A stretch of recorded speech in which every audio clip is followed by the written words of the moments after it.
My wife and I have been married for a little over 20 years. I am 42 years old and my wife just won 4-0. We are happy and have two teenage children, Darcy, who is 17, and David, who is 15. I had already graduated from college and Macy was in her senior year of college when we got married. I'm an engineering manager at a mid-sized engineering firm in the city, and Macy is a paralegal at a large law firm. We are both active and healthy. We spend at least an hour at the gym several times a week. We also love being outdoors and often go hiking when the weather permits. I'm John Hopper. My height is 180 centimeters and my weight is about 82 kilograms. I'm not going to tell you that I'm some kind of super stud, but I can please my wife when we make love often. This usually happens about 2 or 3 times a week. Macy is about 170 centimeters tall, has C-shaped breasts, a flat stomach, and a nice curve to her hips. Overall, she is still very attractive. Heads turned on her whenever we went out anywhere, especially if she was dressed down. My children were wonderful. They were poised, got good grades, and enjoyed some popularity in their school. They were the greatest joy in my life, along with my beautiful wife. I rarely missed one of their games or school performances. I actively participated in their extracurricular activities. I helped them with their homework and took them hiking and camping on weekends. As an engineering manager, I mostly delegated the actual engineering functions to my staff, so I didn't have to work overtime or weekends. Travel was minimal, just to conferences once or twice a year. Macy sometimes had to work overtime when she was working on a big case, but it wasn't really that much. Okay, that pretty much sums up our lives. Obviously, if that was all there was to it, it would be a pretty boring story. Storm clouds were gathering that I wasn't paying attention to. They came in the form of a brash young lawyer who was hired at the law firm where my wife worked. His name was Brandon Howard. He was a big guy who was 190 centimeters tall and weighed about 105 pounds. He worked out a lot to relieve stress at work, so he wasn't overweight. He was opinionated, cocky, and arrogant. In addition, he was constantly lonely. I first met him at one of my wife's work events. He flirted with her continuously throughout the evening. She even flirted back slightly as I stood there. When I voiced my displeasure, she told me to grow up and that it was completely harmless. Once we got home, I tried to explain to her that while I trusted her completely, my problem was that it was completely disrespectful of her to flirt with another man right in front of her husband. I don't think she completely agreed with me that she was behaving inappropriately, but she at least acknowledged my concerns. It took another day or two before things returned to normal. Life went on for another 6 months. Macy was working on a major case that had been in the works for about 2 years. It was finally coming to an end. She started working long hours. I know what you're thinking right now, and no, she wasn't fooling me. It was a legitimate matter, and we discussed it thoroughly. She also called home at least once a night to make sure everything was okay. There were also several other people who worked late into the night. As I found out later, although they didn't really have an affair, the flirting still continued and even intensified. The matter was finally settled in favor of a client of my wife's firm. To celebrate, one of the senior partners rented a cabin about 4 hours away in the mountains. He invited everyone who worked on the case over for a weekend with his other half. I knew the partner pretty well, and we had actually been to the cabin a few times before. As I said, the kids were 15 and 17 years old. They were pretty responsible and were at an age where they could take care of themselves. We decided to leave them home alone rather than leave them with my wife's parents. Yes, I warned them against any bad behavior. With that decision made, Macy and I packed our bags and left Friday afternoon. We got to the cottage in the early evening and carried our bags to the room we were to use. Aside from the fact that we had to endure Brandon flirting with my wife all evening, it was rather unpleasant. After telling my wife of my displeasure at her continued flirting with Brandon, I decided to just leave her alone and socialize with Charles and Louise, the owners of the cottage. Like I said, I liked Chuck and Lou, as they preferred to be called casually. We had quite a few similar interests. After dinner and sitting around the fire on the back patio, it was getting late, and I picked up my wife to put her to bed. I was actually very tired and still a little angry with my wife, so I moved away from her and fell asleep. The next morning, I woke up to the smell of coffee. Macy was still asleep next to me, so I quietly got out of bed, put on shorts and a t-shirt, and then went in search of wake-up juice. I walked into the kitchen and found Chuck and Lou busy preparing a hearty breakfast. Grabbing my coffee, I walked over and started helping. It was quite a production, as besides Chuck and Lou, there were two other couples there, my wife and I and Brandon. George was another lawyer. He was here with his wife, Anne. Kathy was another paralegal who brought her husband, James. Eventually, everyone managed to make their way into the kitchen just as breakfast was ending. By the time I picked up my plate and headed to the table, I found Brandon had taken my seat next to my wife. "I'm sorry, but you're sitting in my seat," I stated kindly. "Oh, dear," Macy replied. "We're just in the middle of a conversation. Could you sit over there, please, just for now?" "But, dear, I've been a little busy helping out. I was looking forward to sitting and chatting with his wife over breakfast. It's only going to be okay this one time. After all, we can talk all the time, but I rarely get to chat with my coworkers outside of the office." I was truly stunned. I decided that I really wasn't hungry after all, so I picked up my plate and set it on the counter. Filling my cup of coffee again, I went out to the back terrace and sat alone. Analyzing what had just happened, I remembered the expressions of several other faces when it happened.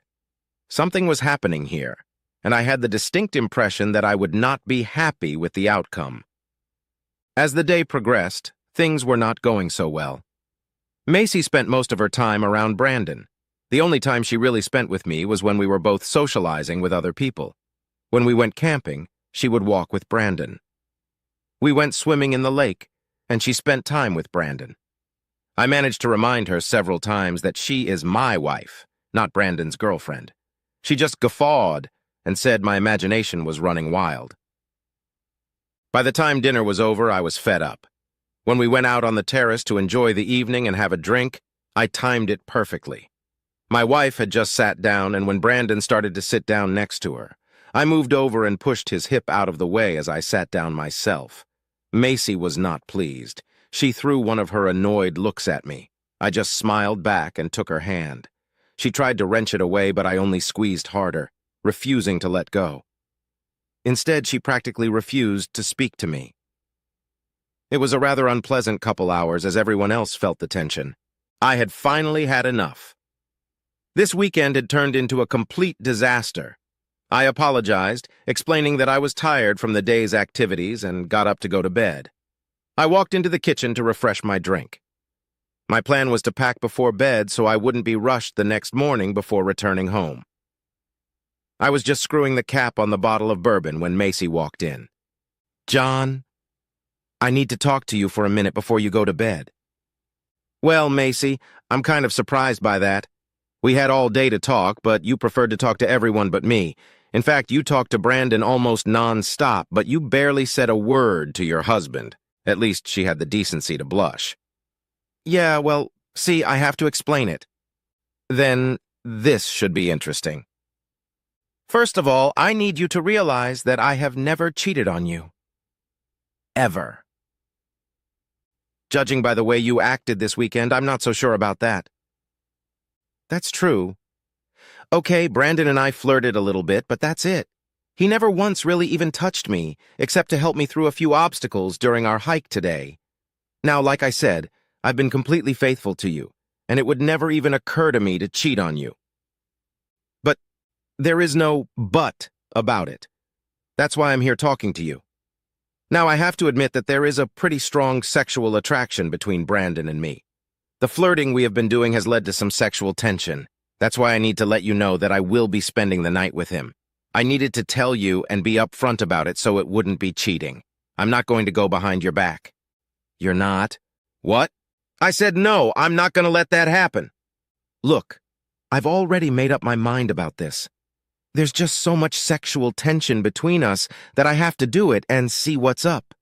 It's just this one time, and then when we get home tomorrow, I'll be all yours again. Let me be perfectly clear. I won't accept this. I won't approve.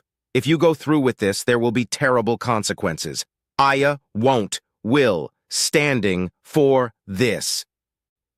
Baby, if you really love me, you'd let me do this once. Baby, if you really love me, you wouldn't even ask for it. Hell, you wouldn't even think about it. John, I really need to do this. It's just this one time. Then I'll come back and be completely faithful to you again. Macy, do you remember our wedding vows? Especially the part about forsaking all others? Furthermore, since you feel the need to break this vow that you willingly made before God and before all of our friends and family, why should I believe this promise made quietly, without witnesses? Okay, John, I can see that you're angry about this right now. I really need to do this, so I'll see you in the morning. We can discuss it tomorrow on the way home. With those words, she turned and walked back outside. Just like that, 20 years of a happy marriage was flushed down the toilet. She expected me to be a faithful husband and wait for her to fly back into my open arms the next morning. I don't work that way. We've discussed this several times. More than one friend of ours had cheated on their spouse, and we talked about it. We didn't have a hall pass to cheating. Cheating was a deal breaker, and I don't care if she told me about it first.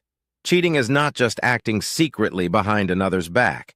The very act of having sex with someone else is cheating. I poured my drink down the sink. I didn't need another one for what I was about to do. I went up to my room and gathered all my things. I left Macy's stuff as is.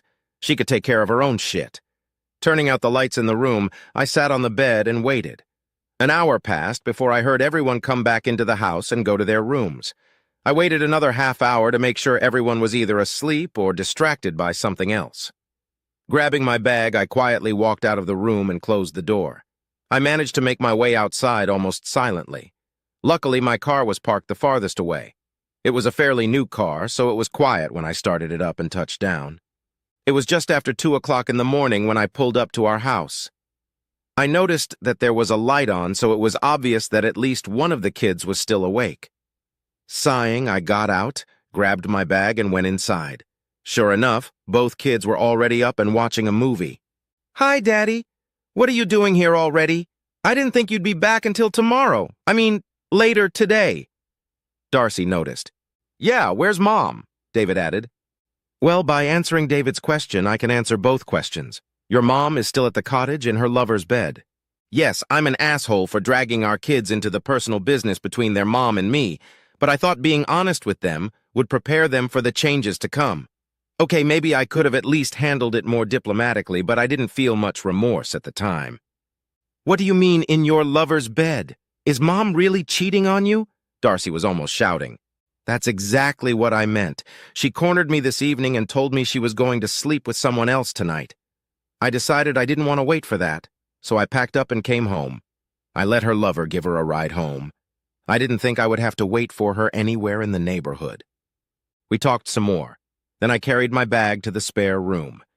I spent the next hour moving all my stuff from the room we used to share to what would now be my room. Luckily, the guest room was a second master bedroom with its own bathroom. The bed was pretty comfortable, too. As soon as I was moved, I fell onto the bed and fell into an exhausted sleep. I woke up a few hours later to my phone ringing. Glancing at it, I noticed it was my wife calling. I sent it to voicemail. Looking closer, I saw that she had left half a dozen text messages, and this was her third call. Just for interest, I read the messages and listened to the voicemails. First were her inquisitive questions about where I was and that breakfast was almost ready. Then they were concerned about where I was. The later ones were angry, demanding to know where I was and demanding that I get my ass back there to pick her up and take her home. The latter informed me that she had to ask someone for a ride and that she would kick my ass as soon as she got home. Oh well, I was already awake, so I should have gotten up and prepared to face the new day. Hurricane Macy would be arriving in about 4 hours, and I needed to get ready for the storm. I had a feeling she was going to be pissed. There was no remorse in the last message she left. I got up, showered, got dressed, and headed downstairs for breakfast. By the time I finished eating, the kids were up. I explained to them that they should probably stay out of the crossfire since their mother wasn't in a very good mood. Surprisingly, they just laughed it off. I had a bad feeling about what would happen when she got home. They didn't seem too happy with what she had done. "Where the hell have you been, asshole?" The slamming door announced the arrival of Miss Congeniality. "I'm sorry, I just couldn't help myself." She just laid it out right there like a low outside curve. I swung around and threw it over the fence. How was the evening? I really didn't think a human face could have such a dark shade of red. Oops. Sorry. Now it's turning purple. I was just about to pull out my phone to call an ambulance in case she had a stroke when the explosion went off. What the hell kind of idea was it to leave me out there like that? Do you have any idea how humiliating it was for me this morning when everyone found out you left and I had to beg for a ride home? You bastard! I was going to get you into bed tonight, but now you can just forget about it. I just smiled back at her. I was actually amazed at the composure I was showing her. First of all, honey, I don't care how humiliating you may find it. Believe me, it was nowhere near as humiliating as it was for me when you jumped into bed with that asshole and everyone knew it. Secondly, I have absolutely no interest in ever sleeping in the same bed with you again. Now you're damaged goods. How can you talk to me like that? I'm your wife. No, you're not. Well, maybe on paper you still are, but in reality, my wife disappeared yesterday. You're just a cheating wench. What are you talking about? We discussed this last night. I told you about it beforehand, so I wasn't cheating. Okay, let me ask you a couple questions. 1. Did you sleep with someone last night who wasn't your husband?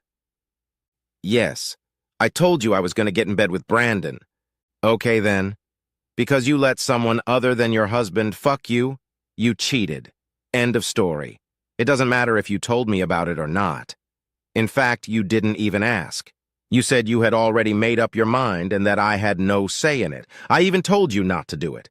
I told you I was totally against it. You just went ahead and did it anyway. But if you really love me, you'll let me do it. If you really love me, we can get through this.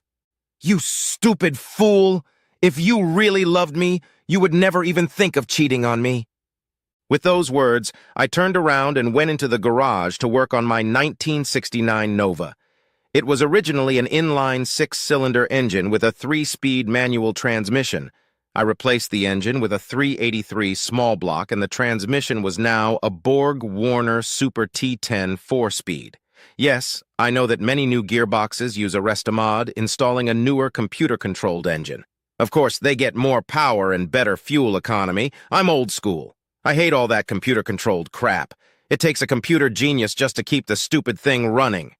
With the old engine, I could screw it in, plug it in, and it would work.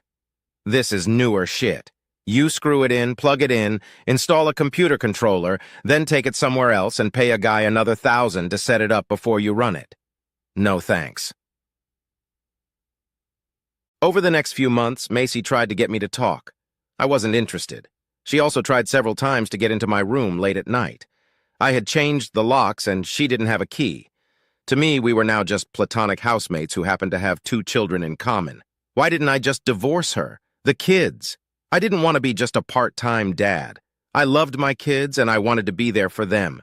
Besides, I only had 3 years left before David would graduate and go to college. Macy tried to get the kids involved to get me to talk to her. Nothing good came of it. The kids were seriously pissed off at what she did. She tried to confront me to turn them against me. It was Darcy who set her straight. Mom, Dad never said anything bad about you to us. You, on the other hand, have complained to us about him several times. Don't blame Dad for turning us against you. You did it on your own. Yeah, times were tough on the Hopper family. After 4 months, Macy started wearing very little around the house when the kids weren't around. She started wearing very sexy lingerie to try to lure me into her bed, or my bed. Whatever worked for me. I have to admit it was hard to resist at times. After all, she is a very sexy woman. Nevertheless, I was determined. I just couldn't get past her cheating. It's been 6 months since that night. I can't take it anymore, John, she said, dressed in a sheer black negligee. I need you. It's been 6 months since we had sex. I need you to come to my bed. Why don't you go to your lover and ask him to do it? I don't have another lover, John. I haven't had sex since that night at the cabin. I need you now. And if you refuse to fulfill your conjugal duties, I'll have to go out and find someone else to do your job. Well, that was an ultimatum.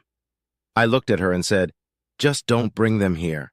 I will not tolerate you bringing any of your lovers into my house. Go to their home, a motel, or even the back seat of their car. But don't bring them here. A dejected expression appeared on her face. Then she turned and ran out of the room, sobbing. Choices have consequences. I don't want anyone else. I just want you. I heard her sobs as she ran out of the room. You may be wondering why I didn't take the opportunity to just sleep with her. After all, she's a very beautiful woman, and it's been 6 months since then. Well, that's true, and I was tempted. The problem was that I just couldn't get over the fact that she had willingly humiliated me in front of her co-workers. Every time I tried to think about having sex with her, all I pictured was her co-workers laughing at me as she lay on her bed. I lost all desire for her. Sure, she was beautiful on the outside, but all I could see was the ugliness inside her. It was a week later, Saturday night. I was lounging in the living room, drinking a scotch and soda and reading a book. Macy came down the stairs and stood in front of me. She was wearing LBD jeans, stockings, 12-inch CFM heels, and her expensive jewelry. Her hair and makeup were done to perfection. She looked like she was ready to go to one of the swankiest holiday parties we used to go to together. John, I need you. I want you. I'm begging you. Please take me upstairs. I can't take it anymore, so if you're not going to take me, I'm going to go find someone who will. I told you last week I'd do it if you said no. This is your last chance. Please don't make me walk out that door. You look really nice, I replied. I have no doubt you'll find someone to spend the night with. Just be prepared, because if you sleep with someone, I will consider it as your permission for me to do it too. If you walk out that door and have fun with another person, I will view that as an open marriage in which we are both free to have sex with other people. God damn it, John, that's not what I want. I willingly offer myself to you, but you keep turning me down. I don't want to sleep with other people. I sure as hell don't want you to sleep with other women. You're driving me to it. It's not the same thing. If you don't want me anymore, why don't you just divorce me? Is that what you want? Do you want me to divorce you? Hell no! I want you to take me back as your devoted wife! You weren't very faithful to me in the cabin, so why should I expect you to be faithful to me now? Because I promised to be! And a little over 20 years ago, you vowed to be the same. What makes you think I can believe any of your promises now? Fine. If you do, don't wait. Fine. If it's your choice, I'll start making arrangements with a couple of ladies who have shown a pretty open interest in me. You're the one who's forcing the issue. If you go with another woman, I'll divorce your ass so fast you won't even know what hit you. I'll get the house, the kids, and more than half of the assets. You'll end up living in a one-bedroom apartment and eating prime ramen because of all the child support and spousal support you'll have to pay. Then, just to spite you, I'll interfere with your visitation, too. Yeah, good luck with that. You do realize that kids are old enough to determine which parent they want to live with, right? You want to bet on who it's going to be? Go ahead. Go out and have fun. I really don't care. She cried again. What do you want from me? How long are you going to punish me? What can I do to make you love me again? She burst into tears. There is absolutely nothing you can do. You've already done it, once and done. You screwed another man and humiliated me in front of your friends. As for what I want from you, I want to coexist in this house as roommates for the next 3 years. Once David turns 18, graduates from high school and goes to college, we will divorce and go our separate ways. Until then, we will live in the same house and raise our children together. If you want to divorce me before then, go ahead. I can't stop you. Just keep in mind that the kids will probably want to live with me. That means I'll stay here in the house, and you'll pay child support. Macy, I just can't trust you anymore. I can't live with the idea of my wife sleeping with someone else every time she's not home. I can't live with the thought of the next time you break your promise to be faithful. I only have 2 options here. The first is to divorce you now, and then the kids will have 2 part-time parents. The other option is to live in the same house, where we will both have freedom, but the kids will run the household with 2 parents. We will live in the same house, but will be divorced in every way except on paper.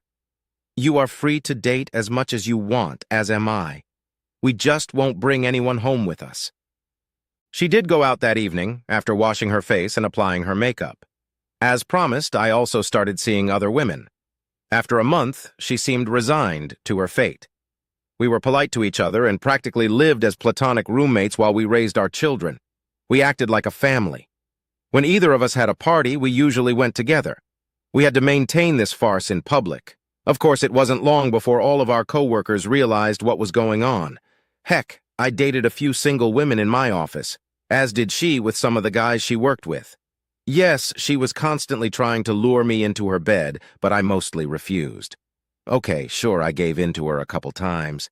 She was still a beautiful woman, and after a couple drinks, I let my little head make the decision, and it was sex, not lovemaking. "So, is that it?" said Macy with tears in her eyes. "That's it," I replied, loading another box into my truck. "Thank you for 20 wonderful years, Macy." "That was 23 years ago."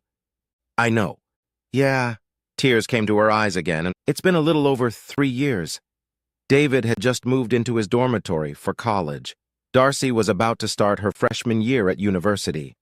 The house was sold and we were packing up to move out. We were moving apart in different directions. The divorce had already started and we were just biding our time until the final judgment was handed down.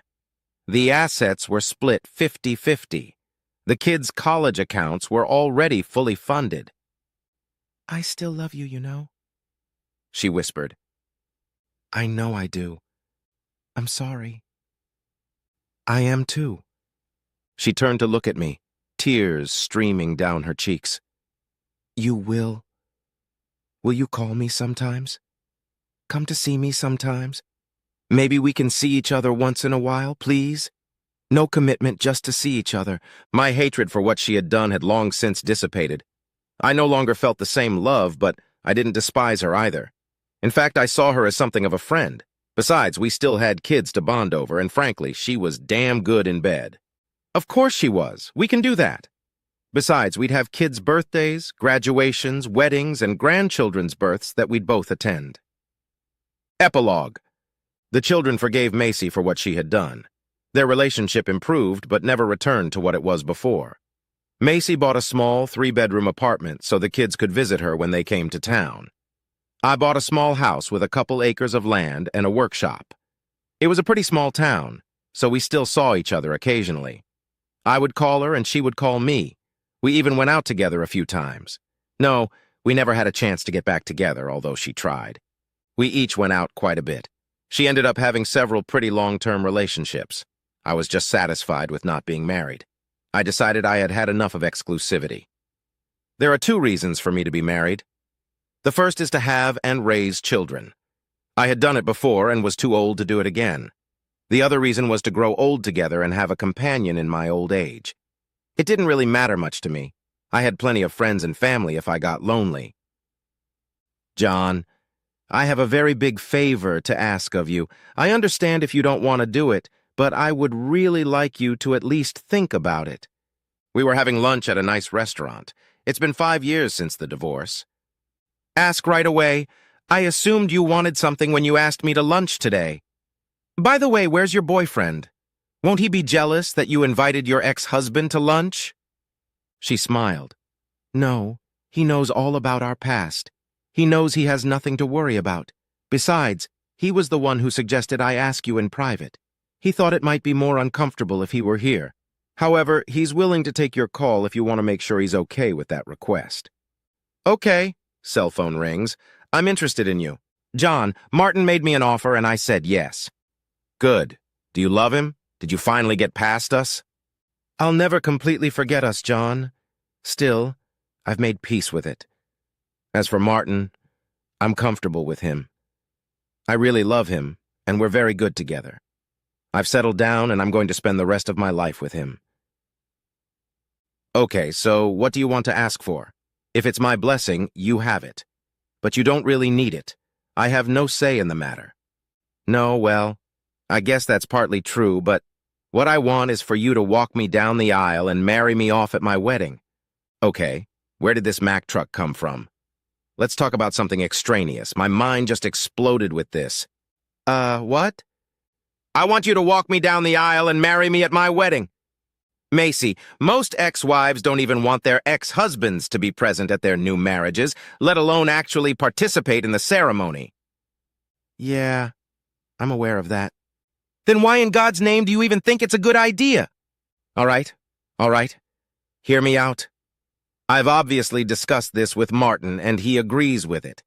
I just sat stunned as she explained her train of thought. After listening to her, I had to admit that it made some sense. in a really strange way.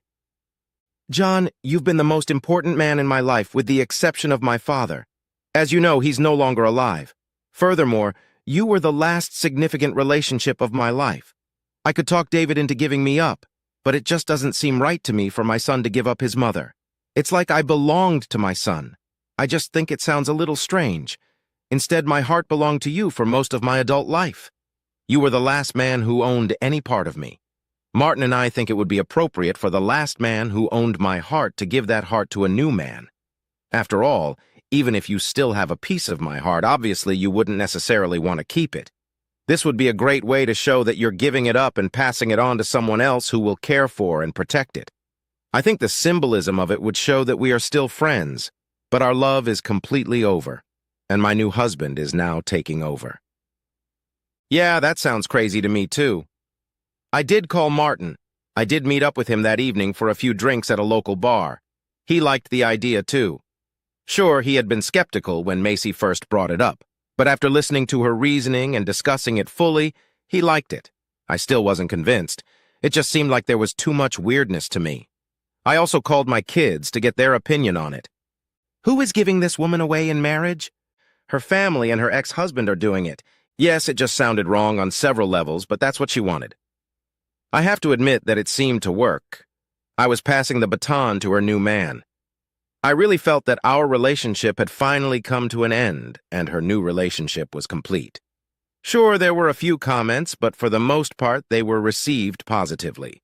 It certainly made the reception a lot of fun. Several ladies came up to me and asked if I wanted to start a new relationship since I had finally broken up my previous one. I think there might be 3 or 4 among these women who might take a swing at me. We'll see. At least my weekends over the next month or two won't be boring.